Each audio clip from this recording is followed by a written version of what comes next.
Yes, nothing says Merry Christmas more than Netflix original movies.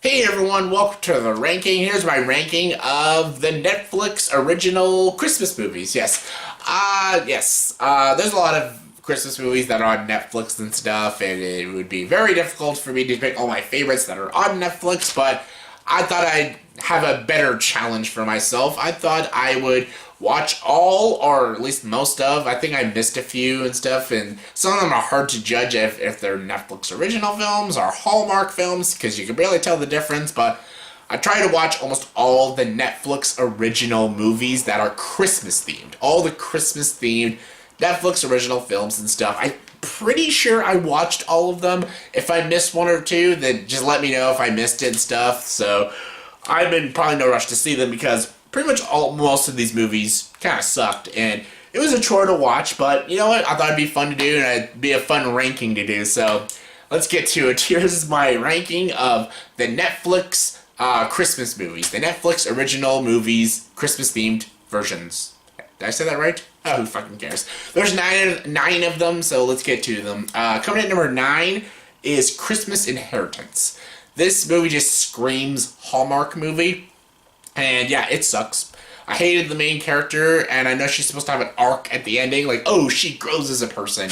Even though she's a spoiled little bitch, she grows. Because Spirit of Christmas. Yeah, fuck all that noise. Fuck this movie, fuck these characters, and I hated every second of this movie. It felt like a really sappy, very unfunny Hallmark movie, and it was almost as bad as Christmas Cupid. Do you remember that movie? Of course not, because it sucked just as much as this one did. Coming in number 8 is El Camino Christmas. El Camino Christmas has Tim Allen. If you're excited to see Tim Allen back in a Christmas movie, please don't be, because this movie's awful. This movie failed on every single count. This movie failed at writing, direction, performances, characters. Like, everything about this movie was an utter failure, and I hated every single thing about it. It's not as bad as Santa Claus 3 Escape Clause, but it's still a piece of shit, and I just didn't like it, and it tries to be darker and grittier and more edgy, and it fails. Coming at number 7 is A Christmas Prince. I know this one's a very loved film by, I guess, women, I guess.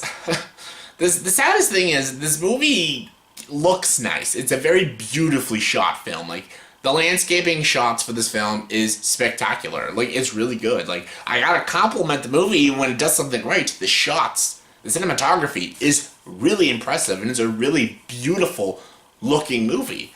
Too bad the story and characters and performances all suck. This movie has almost every single romantic comedy cliche you could ever think of.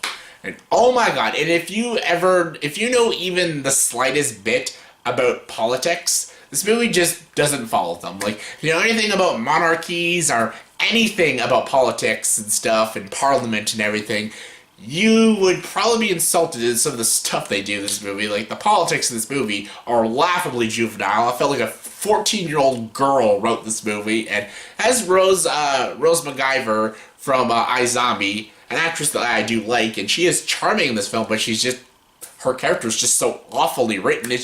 She's the typical main girl in a rom-com. Everything about this movie is such a typical cliched movie, and there's nothing that's unpredictable or original or even enjoyable about it. It's a bad movie. Coming in number 6 is The Christmas Chronicles. Yes, the only redeeming thing about this movie is Kurt Russell. Kurt Russell is so good. I love Kurt Russell. I love me some Kurt Russell. You all know this. I love Kurt Russell. I fucking love him. Whether it's Big Trouble in Little China or The Thing or Escape from New York, basically John Carpenter. I fucking love the guy.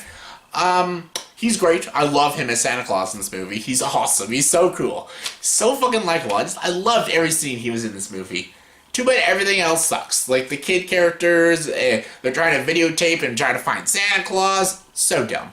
It's very Hallmark, Disney Channel-esque. It's so stupid.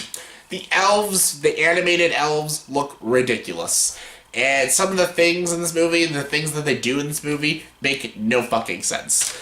The science they have in this movie is absolutely absurd. It's almost as absurd as Fred Claus. And yeah, it's really dumb. Kurt Russell's great, but the rest of the movie is crap. Coming in number 5 is A Christmas Prince, The Royal Wedding. This movie's not good either, but it was a lot more watchable. than the previous one. Because it doesn't have as many cliches. It's predictable as shit, but it got rid of most of the cliches and cliche elements and stuff, and the tropes and everything. There is one with this guy who pretends to be like a nice guy, but you know he's gonna be a dick at the end. But there was actually some sweeter moments in this movie. There's actually a laugh or two, so I give it that, and it's still very beautifully shot and stuff. So I'm glad it didn't be as cliched as its predecessor. And I can actually see why people would enjoy this movie more, but at the same time, it's still not very good.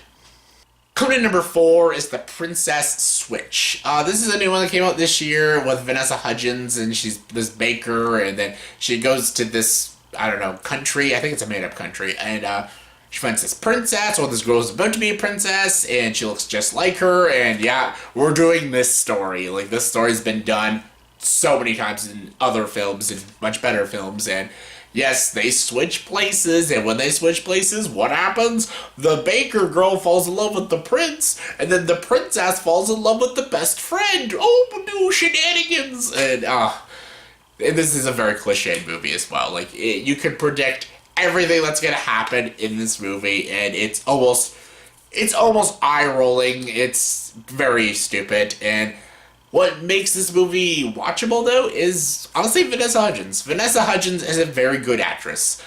She plays in a lot of garbage movies, but she is a very good actress. I will give her that. She's great in Band Slam and Spring Breakers, and even in the High School Musical, she is like the best part was Zac Efron in those movies. Even though I don't like those movies, except for the third one, she is very good. She is a good actress. She just constantly plays in shit, and this is shit, but she's good in the movie. I like her in the movie, and even like the prince is a good actor, and even the best friend in the movie is a good actor. There's good actors and there's good acting in the movie. Just the writing is so poor, and it's such a stupid story, but it does have some charm and feels to it. I could see people watching this during the Christmas season, like couples who like stupid rom-coms, but it's still a stupid rom-com.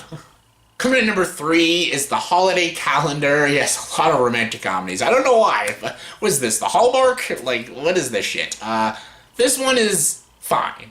I liked Kat Graham a lot in this. I thought she was super good. The lead guy was good too. I actually genuinely cared about this romance. Again, it's so predictable and it has so many cliches, but I actually was buying this romance, and I kind of was rooting for this couple, and I wanted to see where it was going, and it did have that Christmas charm and that Christmas spirit to it, so I give it that. It's predictable, it's cliched, but out of all these rom-coms, I actually gave a shit about these characters and gave a shit about these performances, so that's a plus in my book. Code number 2 is an animated short called Angelos Christmas. This is an animated short, and it's really good. It's a very good. It might be cheating, but I don't care. It's a very good film. It's got nice animation, very good atmosphere and stuff, and it's a lot about this girl stealing this doll and everything. There's some problems with it here and there, but it's not as good as like the small one, the Doll Blues short, and it's nowhere near as good as the Little Match Girl. Way better Christmas animated shorts, but I still feel like you have that spirit of Christmas and that cool little tale that you tell during the Christmas holidays and stuff. It has that cool atmosphere and nice animation, and it just has this innocence to it that I really enjoyed about this film, man. It's not amazing, but I enjoyed it, and especially I enjoyed it a lot more than these other crap-ass films. And my number 1 favorite Netflix original Christmas movie is A Very Murray Christmas. Yes, Bill Murray. Who doesn't love Bill Murray? I fucking love him. Bill fucking Murray! Yeah, this is a good movie. It's a good, well, I don't know what this is. I guess it's a movie, it's a skit, or whatever. I don't know what this is, but it's great. It's written and directed by Sofia Coppola. Big fan. Has so many, I can't even name all the celebrity cameos in this. There's a lot. And it's basically Bill Murray, playing Bill Murray, and singing all these Christmas carols and Christmas tunes, and going to place, meeting all these people and stuff, and that's basically it. It's basically him making a Christmas special, and that's what this is, a Christmas special with Bill Murray and a bunch of celebrities singing some Christmas songs and saying random jokes and stuff, and it's a good time. It's nothing amazing or anything, but it's a fun time, and yeah, I enjoy it. So that was my ranking of the Netflix original Christmas movies. Hope y'all enjoyed that, because I certainly did enjoy it, because I think Netflix really needs to step up their game a little and start making some better Christmas movies, because Christmas is the time of year that I love the most, and I love watching great Christmas movies. But, like, come on, Netflix, man. You guys make great movies. Like, you have amazing films. Put some of that effort into your Christmas films. But yeah, so that was my ranking. Did you agree with this ranking? If not, give me your guys' ranking of all these Netflix movies. If you haven't seen them, what is your favorite? What is your least favorite? Give me your thoughts and opinions. Comment below. Let me know. And as always, for this video, please subscribe to this channel and join the dark side.